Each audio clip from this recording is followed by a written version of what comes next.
Hi friends, എല്ലാവർക്കും മല്ലു എക്കണോമിക്സിന്റെ മറ്റൊരു വീഡിയോയിലേക്ക് സ്വാഗതം. ഇന്ന് ഞാൻ എടുക്കാൻ പോകുന്ന ടോപ്പിക് ഫിലിപ്സ് കർവ് ആണ്. ടോപ്പിക്കിന്റെ നോട്ട് ടെലിഗ്രാം ചാനലിൽ അവൈലബിൾ ആണ്. ടെലിഗ്രാം ചാനലിൽ ലിങ്ക് ഡിസ്ക്രിപ്ഷൻ ബോക്സിൽ കൊടുക്കുന്നതാണ്. ടോപ്പിക്കിലേക്ക് കിടക്കാം.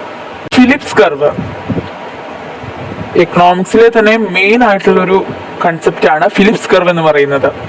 ഈ ഫിലിപ്സ് കർവ് ഇൻട്രൊഡ്യൂസ് ചെയ്തത് AW ഫിലിപ്സ് ആണ്. അൺഎംപ്ലോയ്മെന്റും ഇൻഫ്ലേഷനും തമ്മിലുള്ള ഇൻവേഴ്സ് റിലേഷൻഷിപ്പിനെയാണ് ഫിലിപ്സ് കർവിലൂടെ ഗ്രാഫിക്കലി റിപ്രസെന്റ് ചെയ്യുന്നത്. ആദ്യമായിട്ട് AW ഫിലിപ്സ് ഇത് അനലൈസ് ചെയ്തത് 1861 to 1987 കാലയളവിലാണ്. UK ഉണ്ടായിരുന്ന unemployment and rate of change of money wage റേറ്റിനെ വെച്ചിട്ടാണ് ഈ ഒരു റിലേഷന്റെ അനാലിസിസ് നടത്തിയിരിക്കുന്നത്. The theory states that the higher rate of inflation, the lower the unemployment and vice versa. ഈ ഒരു തിയറി പ്രകാരം പറയുന്നത് ഇൻഫ്ലേഷന്റെ റേറ്റ് കൂടുന്തോറും അൺഎംപ്ലോയ്മെന്റ് റേറ്റ് എന്ന് പറയുന്നത് കുറഞ്ഞുകൊണ്ടിരിക്കും. ആ ഒരു ഇൻവേഴ്സ് റിലേഷൻഷിപ്പാണ് ഈ തിയറി കാണിക്കുന്നത്.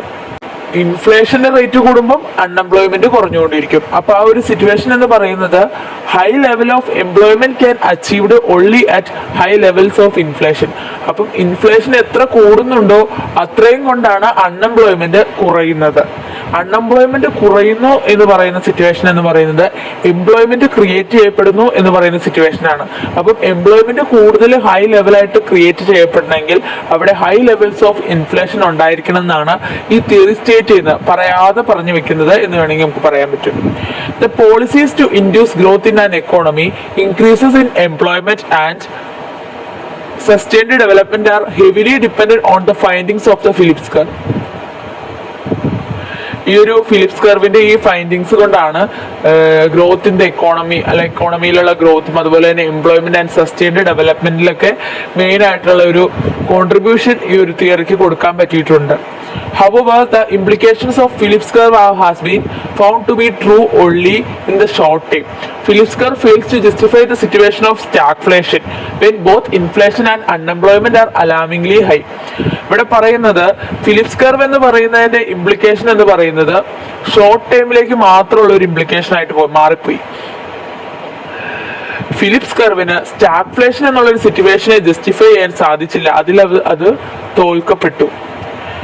അതായത് സ്റ്റാഗ്ഫ്ലേഷൻ എന്ന് പറയുന്ന സിറ്റുവേഷൻ ഇൻഫ്ലേഷനും അൺഎംപ്ലോയ്മെന്റിനും രണ്ടും അലാമിംഗ്ലി ഹൈ ആയിട്ടിരിക്കുന്ന സിറ്റുവേഷൻ ആണ്. ആ ഒരു സിറ്റുവേഷനിൽ എങ്ങനെയാണ് എന്നുള്ളത് ഈ ഫിലിപ്സ് കർവ് കൊണ്ട് ജസ്റ്റിഫൈ ചെയ്യാൻ സാധിച്ചില്ല.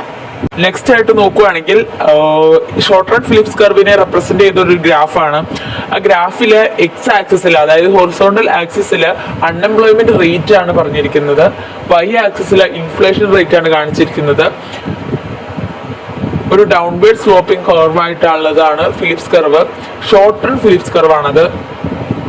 ഇവിടെ നമുക്ക് കാണാൻ പറ്റും അൺഎംപ്ലോയ്മെന്റ് കുറഞ്ഞിരിക്കുമ്പോൾ ഇൻഫ്ലേഷൻ റേറ്റ് എന്ന് പറയുന്നത് കൂടുതലായിരിക്കും. അപ്പൊ ഇൻഫ്ലേഷൻ കൂടുന്തോറും അൺഎംപ്ലോയ്മെന്റ് റേറ്റ് കുറഞ്ഞുകൊണ്ടിരിക്കുന്നു. എന്നാൽ ഇൻഫ്ലേഷൻ 2% എത്തുമ്പോൾ അൺഎംപ്ലോയ്മെന്റ് റേറ്റ് എന്ന് പറയുന്നത് 6% ആകുന്നു.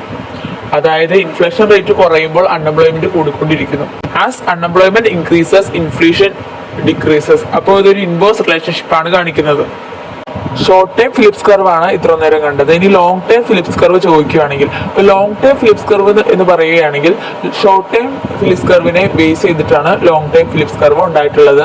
അപ്പം ഷോർട്ട് ടൈം ഫിലിപ്സ് കർവിൽ ഡിസ്ക്രൈബ് ചെയ്തിരിക്കുന്ന എല്ലാ കാര്യങ്ങളും ഇതിൽ മെൻഷൻ ചെയ്യണം ഇൻട്രൊഡക്ഷൻ ആയിട്ട്. അപ്പം Phillips curve developed by AW Phillips in 1958. അതുപോലെ തന്നെ അൺഎംപ്ലോയ്മെന്റും മണി വേജ് ചേഞ്ചും തമ്മിലുള്ള റിലേഷൻഷിപ്പാണ് ഇത് കാണിക്കുന്നത്. അത് ഇൻവേഴ്സ് റിലേഷൻഷിപ്പാണ്. അൺഎംപ്ലോയ്മെന്റ് റേറ്റ് കുറയുമ്പോൾ ഇൻക്രീസ് ഇൻ വേജ് റേറ്റ്, അതായത് ഇൻഫ്ലേഷൻ കൂടുന്നു. അപ്പം ഈ രണ്ട് തമ്മിലുള്ള റിലേഷൻ എന്ന് പറയുന്നത് ഹൈലി നോൺ ലീനിയർ ആണ്. ഫിലിപ്സ് കർവ് എന്ന് പറയുന്നത് കൺവെൻഷണൽ അല്ലെങ്കിൽ ഒറിജിനലി ഡൗൺവേർഡ് സ്ലോപ്പിംഗ് ആയിട്ടുള്ള ഒരു കർവ് ആണെന്ന് പറയാൻ പറ്റും. പിന്നെ പറയുകയാണെങ്കിൽ ഫിലിപ്സ് കർവ് എന്ന് പറയുന്നത് നോൺ ലീനിയർ ആയിട്ടുള്ള ഒരു കർവ് ആണ്. സ്റ്റേബിൾ ആണ്, പക്ഷേ മണി വേജും അൺഎംപ്ലോയ്മെന്റും തമ്മിലുള്ള ഒരു ഇൻവേഴ്സ് റിലേഷൻഷിപ്പ് ആണ് കാണിക്കുന്നത്. ലോ അൺഎംപ്ലോയ്മെന്റ് റേറ്റിൽ മണി വേജ് എന്ന് പറയുന്നത് വളരെ ഹൈ ആയിരിക്കും. ഈ മണി വേജ് എന്ന് പറയുന്നത് ലേബർ പ്രൊഡക്ടിവിറ്റിയേക്കാൾ കൂടുതലായിട്ട് ഇൻക്രീസ് ചെയ്യുമ്പോൾ അവിടെ പ്രൈസ് റൈസ് ചെയ്യും. അല്ലാത്ത സിറ്റുവേഷനിൽ വൈസ് വേഴ്സ. ഈ പ്രൈസ് റേസ് ചെയ്യാത്ത സിറ്റുവേഷൻ എന്താന്ന് വെച്ചിട്ടുണ്ടെങ്കിൽ ലേബർ പ്രൊഡക്റ്റിവിറ്റിയുടെ അത്രയും തന്നെയാണ് മണി വേജ് ഇൻക്രീസ് ചെയ്യുന്നതെങ്കിൽ അവിടെ പ്രൈസ് അങ്ങനെ റൈസ് ചെയ്യുന്നില്ല, ആ ഒരു സിറ്റുവേഷൻ ആണ്. അപ്പോൾ ഈ ഒരു ഡൗൺവേർഡ് സ്ലോപ്പിംഗ് കർവാണ് ഷോർട്ട് റൺ ഫിലിപ്സ് കർവ് ആയിട്ട് പറയുന്നത്. അവിടെ മണി വേജും അൺഎംപ്ലോയ്മെന്റും തമ്മിലുള്ള ട്രേഡ് ഓഫ് ആണ്. ട്രേഡ് ഓഫ് എന്ന് പറയുമ്പോൾ രണ്ട് ഓപ്പോസിറ്റ് സിറ്റുവേഷൻ ആണ് കാണിക്കുന്നത്. ഇത്രയുമാണ് ഇൻട്രൊഡക്ഷൻ കൊടുക്കേണ്ടത്. അത് കഴിഞ്ഞ് ലോങ് ടൈം ഫിലിപ്സ് കർവ് ഉണ്ട്, അത് ഞാൻ നെക്സ്റ്റ് വീഡിയോയിൽ ചെയ്യുന്നതാണ്. ഇന്ന് ഞാൻ ഫിലിപ്സ് കർവ് എന്ന് പറയുന്ന ടോപ്പിക്കാണ് ക്ലാസ് എടുത്തത്. ടോപ്പിക്കിന്റെ നോട്ട് ടെലിഗ്രാം ചാനലിൽ അവൈലബിൾ ആണ്. ടെലിഗ്രാം ചാനലിൽ ലിങ്ക് ഡിസ്ക്രിപ്ഷൻ ബോക്സിൽ കൊടുക്കുന്നതാണ്. വീഡിയോ ഇഷ്ടമായെങ്കിൽ ലൈക്ക് ചെയ്യുക, ഷെയർ ചെയ്യുക, സബ്സ്ക്രൈബ് ചെയ്യുക. And thank you.